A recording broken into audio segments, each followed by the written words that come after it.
Everyone's talking about climate change, and for good reason. But there's another force at play, one that's moving faster and much, much quieter. It's artificial intelligence. And it's not some far-off sci-fi fantasy. It's here, now, rewriting our economies, deciding who wins and who loses, and even replacing jobs we thought were safe soon. It won't just change our cities, it will threaten their very existence. Think about why cities exist in the first place. They were built around human purpose, work, trade, community, culture. Cities are where we gather. But what happens when the reasons to gather disappear? When you take away human work, the entire structure starts to wobble. Automation doesn't just eliminate jobs, it eliminates the need to come together. Factories shut down, offices become optional, and Main Street moves entirely online. Suddenly, our bustling downtowns risk becoming ghost grids. We were promised that AI would set us free, but freedom without a clear purpose can lead to decay. And surprisingly, the first to feel this shift won't be the small towns we often hear about. It'll be the megacities: New York, London, Tokyo. These giants are built on a constant flow of human energy, a relentless motion. But when machines handle the logistics, the trading, the analytics, what happens to the motion? People stay home. Can you picture it? Towering skyscrapers, their windows lit not by people working late, but by blinking server racks. The stock exchange humming along, run by AI while Wall Street outside is eerily silent. This isn't a scene from a movie set in 2050.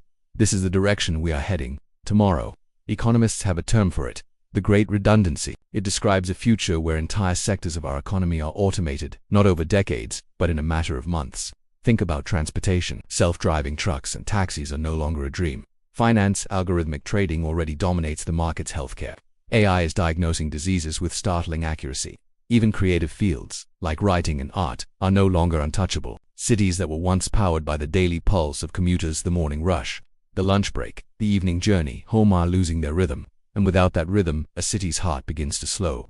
No commuters means no need for the corner cafe, the taxi stand, the street food vendor. The entire ecosystem that supports urban life starts to crumble. And then there's the massive elephant in the room: inequality. AI is a tool of incredible power, but its rewards tend to flow upwards, to the few who own the algorithms and the infrastructure. It replaces the many who perform the tasks it can now do better. We're on a path toward a world with maybe 10 hyper-wealthy, thriving AI hubs, and thousands of other cities left behind as empty shells. Climate change physically reshapes our landscapes. AI reshapes the very meaning of our society. One floods our streets with water, the other drains them of purpose. But both can lead to the same outcome: collapse. History is filled with fallen cities. Las Vegas was built on illusion, and when that faltered, so did the city. Dubai is a modern marvel built on finite resources. But the next great collapses might look very different. Cities like San Francisco, London, or Shanghai might not fall because of a natural disaster or a war, but because AI makes the human element, the very thing that built them, unnecessary. This raises profound questions. What happens to our culture when an algorithm can generate entertainment perfectly tailored to our tastes? What happens to love and connection when machines can simulate empathy more patiently than another human can? What happens to our ambition when every path is already optimized, every outcome predicted? Cities need friction. They need the messy, unpredictable, beautiful energy that comes from millions of people bumping into each other, sharing ideas, arguing, falling in love, and creating something new. Without that human chaos, they become sterile, efficient, and ultimately, lifeless. We're so busy building these digital utopias, celebrating every new line of code as progress. But with each step toward perfect efficiency, we risk pulling ourselves further apart.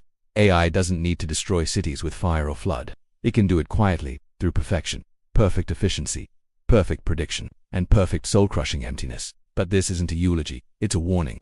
The future is not yet written. We still have the power to choose. We can decide to build cities for humans, not just for algorithms. We can design spaces that prioritize creativity, serendipity, and real, tangible connection, the very things that machines can't replicate, the things they can't feel. We need to remember that the purpose of a city is untouched: to be an efficient economic engine. It's to be a home for humanity. Because if we forget that AI won't need to destroy us, we'll have simply engineered our own obsolescence. Thank you for watching. If you want to explore more ideas about the future we rebuilding and the past we risk repeating, make sure to subscribe and join the conversation.